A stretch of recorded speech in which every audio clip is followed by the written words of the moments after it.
ಇವತ್ತು ಮಂಡ್ಯ ಜಿಲ್ಲೆ ಮಳವಳ್ಳಿ ತಾಲೂಕು ಹೊಸಳ್ಳಿ ಗ್ರಾಮದಲ್ಲಿದ್ದೀವಿ. ನಾವು ಇವತ್ತು ನಮ್ಮ DLS ಪ್ರಾಡಕ್ಟ್ನ ನಾವು ಅರಿಶಿಣಕ್ಕೆ ಯೂಸ್ ಮಾಡಿದ್ದೀವಿ. 1.5 ಎಕರೆ ಕೊಟ್ಟಿದ್ದೀವಿ.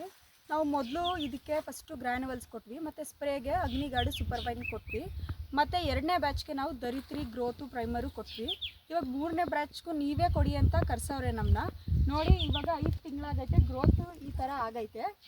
ಏನು ಕೇಳೋಣ ಬನ್ನಿ, ಅವ್ರಿಗೆ ಹೆಂಗೆ ಅನ್ನಿಸ್ತು, ನಾವು ಕೊಟ್ಟಿದ್ದವ್ರು ಖುಷಿ ಆಯ್ತಾ ಏನು ಕೇಳೋಣ. ಹೇಳಿ, ನೀವು ಮಾತಾಡಿ. ಇವ್ರು ಬಸವರಾಜು ಅಂತ, ಇವ್ರು ಬಸವಣ್ಣ ಹೇಳಿ ನಿಮ್ಗೆ ಬೆಳ್ಕೊಡಿ. ಈಗ ನಮ್ಗೆ ಗಿಡ ಇಂಪ್ರೂವ್ ಆಯ್ತಾ ಇದೆ, ಕೊಟ್ಟದ್ದು ಬಂದಿಸಿದೆ, ನಮಗೆ ಪರವಾಗಿಲ್ಲ ಅನ್ನೋ ಮಟ್ಟಕ್ಕೆ ಕಾಣ. ಅದಕ್ಕೆ ಈಗ ಇನ್ನೊಂದು ಹುಳ ಮೇಯ್ತಾ ಇದೆ. ಆ ಹುಳ ಮೇಯ್ತಾ ಇರೋದಕ್ಕೆ ಈ ಥರ ಇದೆ, ಬಂದು ನೀವು ನೋಡಿಬಿಟ್ಟು ಅದಕ್ಕೆ ಏನು ಮೆಡಿಸನ್ ಕೊಡಬೇಕು ಕೊಡಿ ಅಂತ ನಿಮ್ಗೆ ಕರೆಸಿದ್ದೀನಿ. ಸರಿ ಸರ್, ಏನನ್ಸ್ತು ಸರ್? ಪರವಾಗಿಲ್ಲ ಅನಿಸ್ತಾ? ಮುಂಚೆ ಹೆಂಗೆ ಮಾಡ್ತಿದ್ರಿ ಬೆಳೆ? ಕೆಮಿಕಲ್ ಹಾಕೋದ್ಕಿಂತ ಸುಮಾರು ದಿನ ಆಗ್ಬಿಟ್ಟಿತ್ತು, ಅಷ್ಟನ್ನ ಹಾಕಿ ಜೋಳ ಹಾಕ್ತಿದ್ದೋ.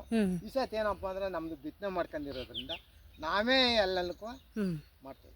Okay sir, thank you. ಅಷ್ಟೇ.